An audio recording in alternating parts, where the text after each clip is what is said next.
Alright, welcome to Willstar Mysteries. I have something different and special for you today. I recently traveled to Oklahoma to join up with a very well-respected Bigfoot researcher to join him in the area, and we went out on a Bigfoot expedition for the weekend.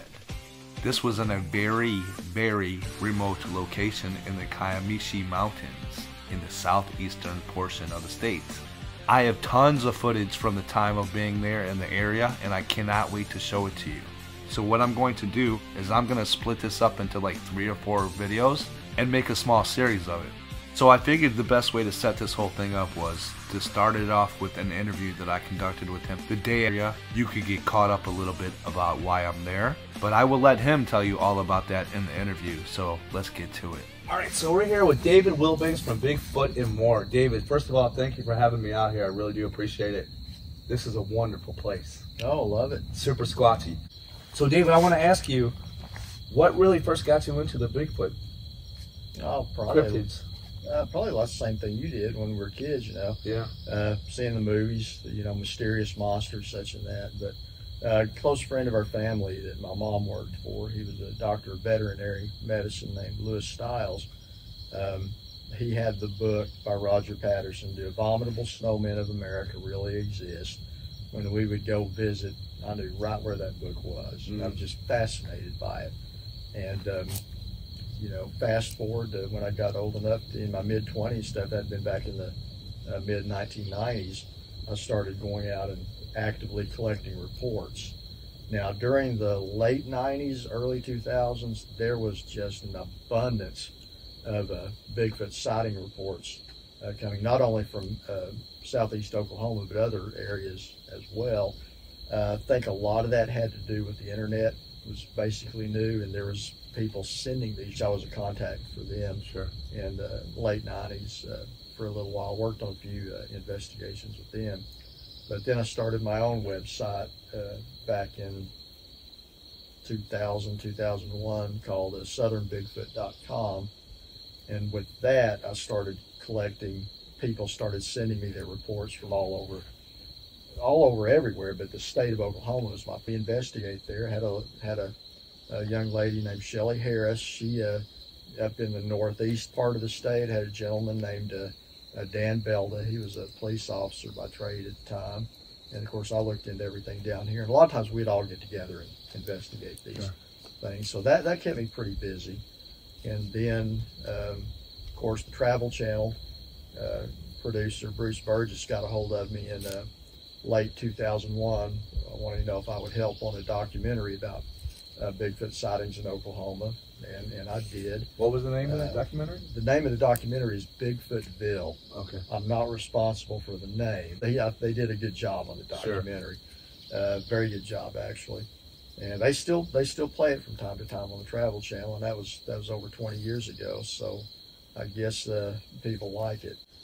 But after that, I started coming into this area back in first time in 2003, which was in March 2003, was when I had me and a friend of mine named Brian Baker came down here investigating a sighting by a man on horseback that said one of these creatures walked out in the trail in front of him. It saw him and ran back into the woods. Wow. And during that time, we had some interesting things happen on that initial investigation, including late at night, late that first night here, something threw a rock about that big, bounced. I couldn't throw the rock. Yeah. I don't know any person that could. So the only other thing I could think of that could be throwing that rock would be a Sasquatch. Sure. And we did find footprints the next morning in the area where the rock we believe was thrown from. And I made one cast of it. Not huge, but it is the wide. Where do you come here? How many times? As time allows, as often as I can. I live not too far from here, about an hour's drive. Sure. You know, and this year's been slow getting down here just because of the drought. And it was so stinking hot through the summer that I didn't very much. I've been down, this is the second time I've been down here this summer. Okay. So the first time was July 30, and then of course today in October, and yesterday, you know, you were here too. Yeah. So, but yeah, this is a very promising area. It's this part of the mountains here in the Kiamichi, if it's deer season, there's a lot of people down in here. When it's not deer season right now, and there's a couple of gentlemen came by earlier and went down into the bottoms to hunt, but other than them, you know, it's about it. So that's usually the case.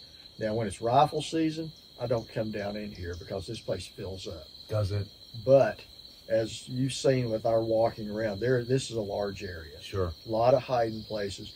So with the exception of rifle season in deer season, when there's so many people down here, if something wanted to stay hid down in this area, this particular valley in the Kiamichi Mountains, something that wanted to avoid humans could do so quite easily. So in your opinion, what do you think these creatures are? There's the camp out there that think they're like a type of ape, or they're a type of, you know, human being hybrid maybe? What do you think? Well, yes. But if you look into this subject, if you're new to it or whatever, if you type in on the internet about Bigfoot, you'll see a lot of a previously thought extinct ape called Gigantopithecus, sure, that for some reason left Southern Asia, made the trip across the Bering Strait, came down here to America, evolved from an 8-foot to a human-looking foot, and began walking bipedally.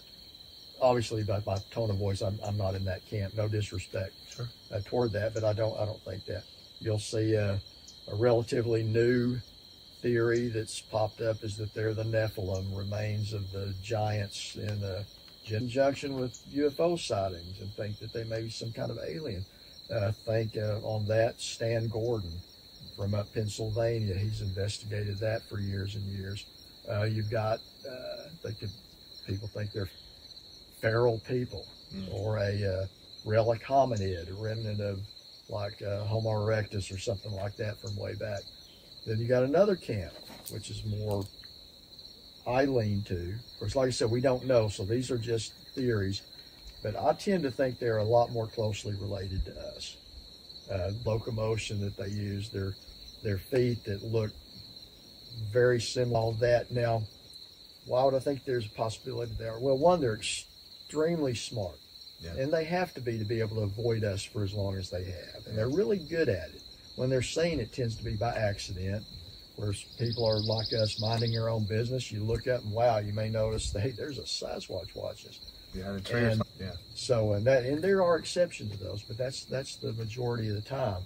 Now, they're also in the Pacific Northwest, old accounts, and not as old as you may think, and you've done a report on this, of an occasional Native American girl being abducted by a male Sasquatch, taken to live with them, and even conceiving a child.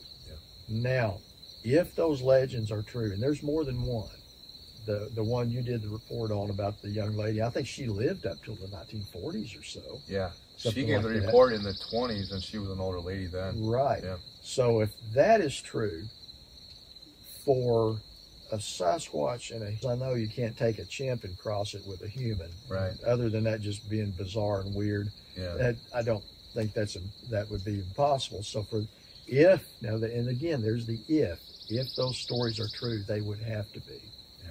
So I would lean more toward them being another type of human, or at least extremely closely related to us in that, but rather than being like in the elements. Yeah.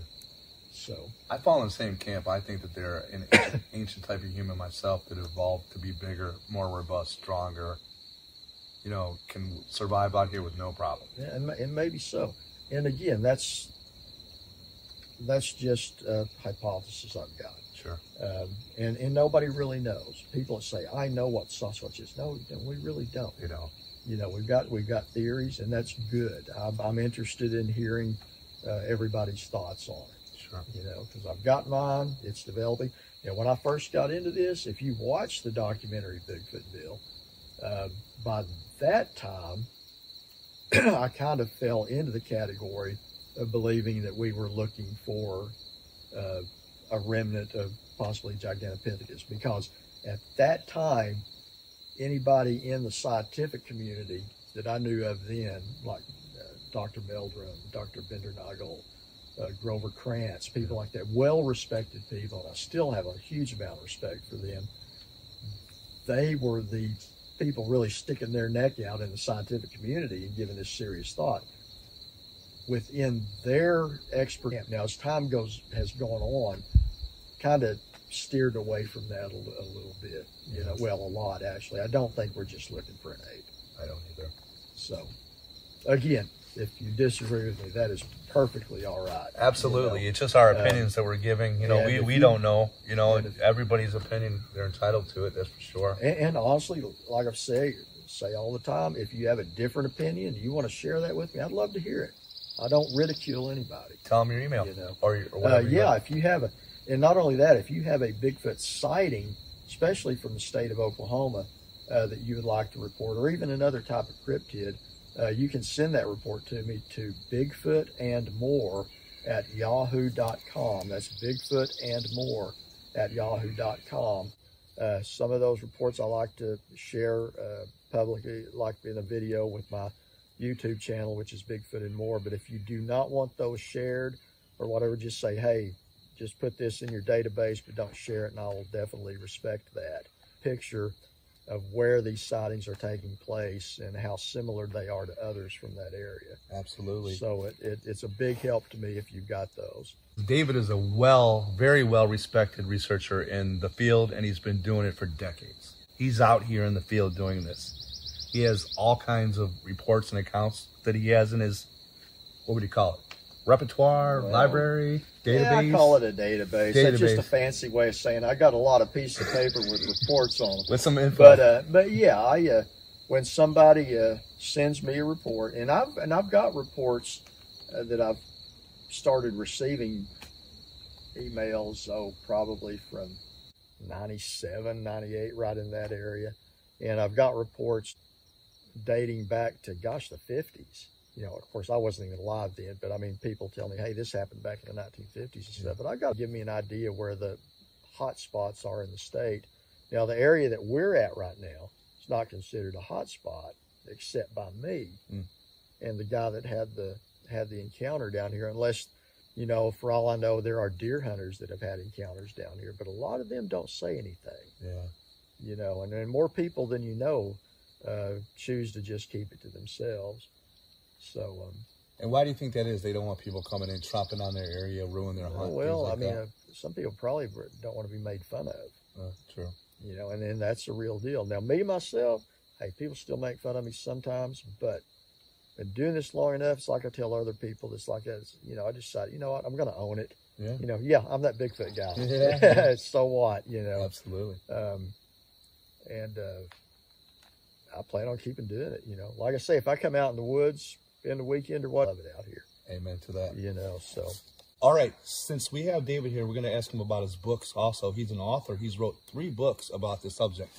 Two. So a couple of years ago, it's called The Champé, which the Champé is a monster but the description I found on the internet was a large, black, ogre-like monster that will eat people. Yeah. Okay, so I basically tie that into the legend of Bigfoot, and put the story in southeast Oklahoma. And I did spoke Choctaw. Tim Harjo, namely, he spoke Choctaw. He's passed away sadly, but I could say, hey Tim, what's the Choctaw word for this? Yeah. He would a Bigfoot, not a mean one, but just a Bigfoot sounding word. He said Hatak Chito. Okay.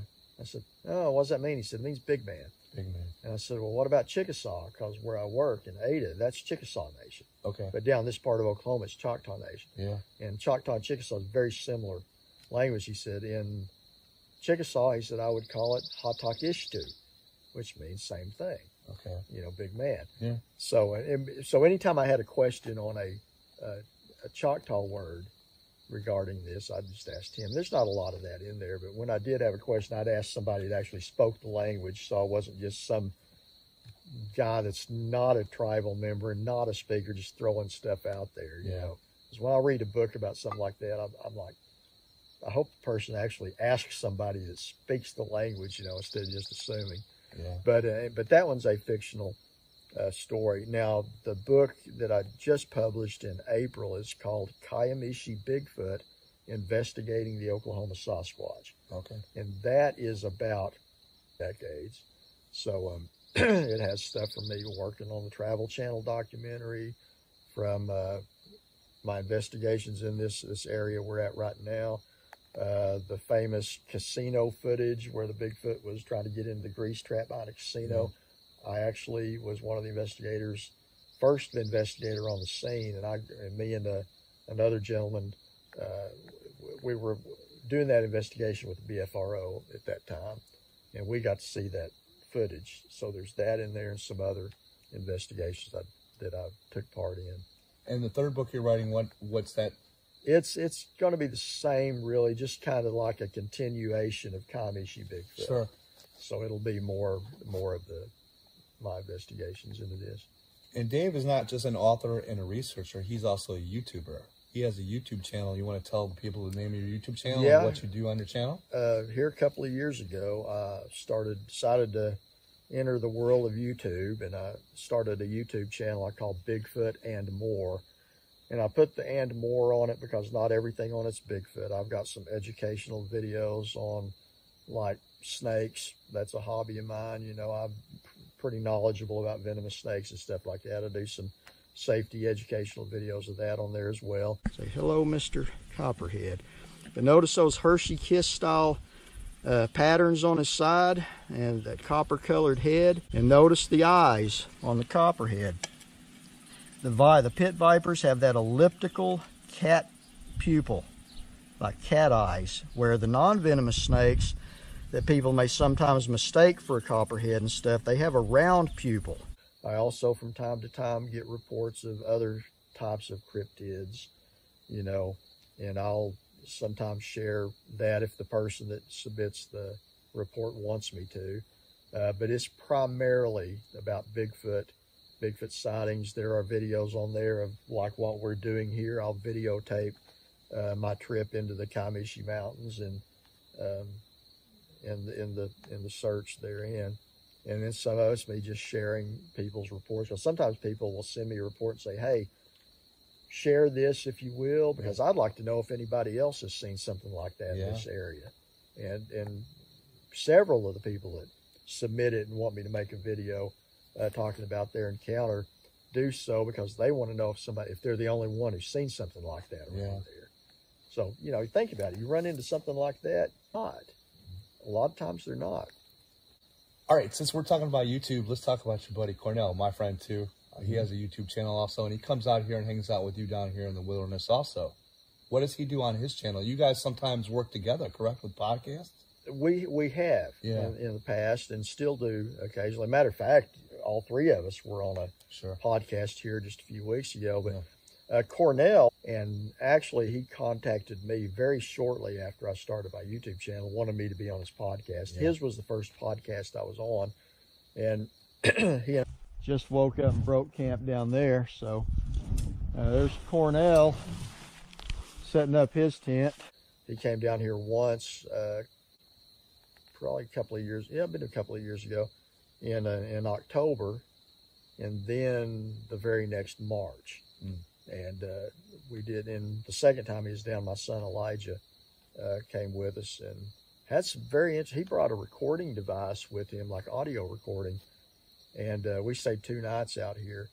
The first night we were down at the second campsite we come by, and we heard some distant like vocalization. One of them turned out to be a couple of raccoons fighting each other. It was just distorted by the trees, but there were some other like stranger vocalizations we could barely hear. But then we came to this campsite, and he set his recorder out in the woods, so 50, 100 yards, so pretty far up there, and just left it in the woods. And when he got back home, he had discovered he had got a very loud, distinct wood knock. He had recorded a loud whoop. It sounded like it was near the recorder and such. Now, earlier in the night, before that, we didn't hear what he picked up because that was after we'd all went to sleep. But before that, we had heard some whoops. We had heard wood knocks up the ridge from us, and then answered by later in the night. This was in March. It was really cold. I generally don't sleep in a tent, just like we did last night. We slept out in the open, which is, I prefer that because, you know, if something comes up, all you got to do is look and you can see. If you're in a tent, you got to unzip, look out. Sure. I like a good field of view. But that night it was cold. And my son and I were in a tent right here where I'm sitting.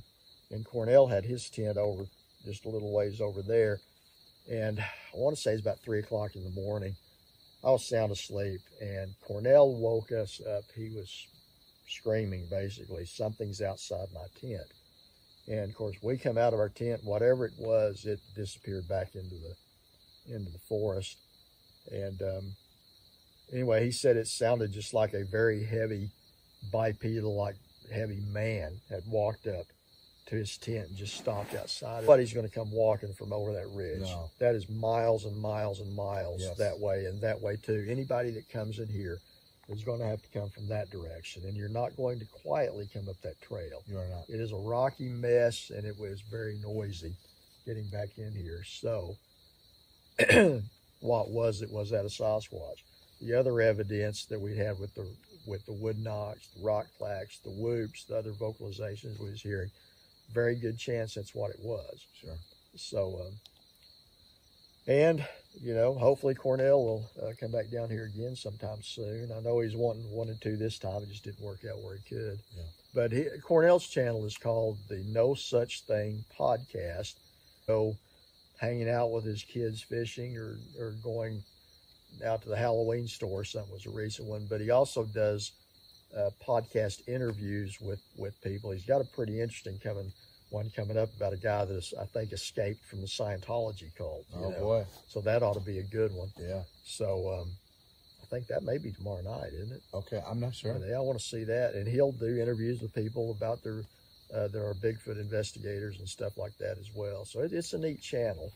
And you can find videos of his time down here on both your channel, Yes. Bigfoot and More, and his, correct? Yeah, I did 2 videos, one about the daytime looking around here, and then part of it's the second, part 2 is the night vision stuff that we recorded.